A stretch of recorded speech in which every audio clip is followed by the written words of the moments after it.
Nearly 12,000 Afghan migrants have been repatriated by Pakistan and Iran in the past 4 days, while Pakistan prepares to deport over 800,000 Afghan refugees in the coming weeks. Amid mounting criticism from rights groups like Amnesty International, the Pakistani government remains resolute in its decision to send undocumented Afghan refugees back to their homeland.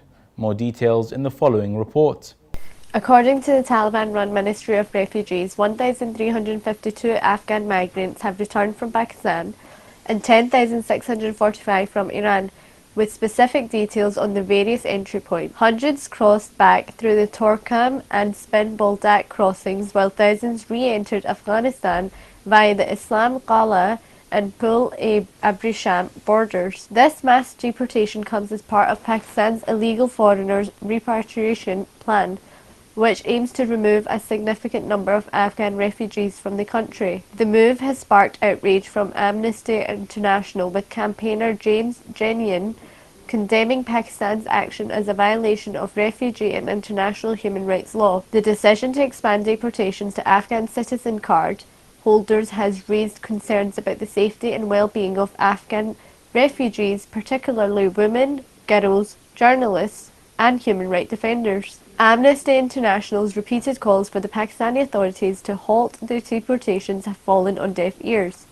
as the government proceeds with its plans to remove Afghan refugees, citing security concerns and economic struggles. The lack of transparency and due process in the deportations has drawn criticism from human rights organisations. With the second phase of the repatriation plan set to commence, more than 800,000 Afghans are at risk of being expelled from Pakistan. The government's crackdown on undocumented refugees has been justified by security reasons, despite appeals for a more compassionate approach towards those in need of international protection.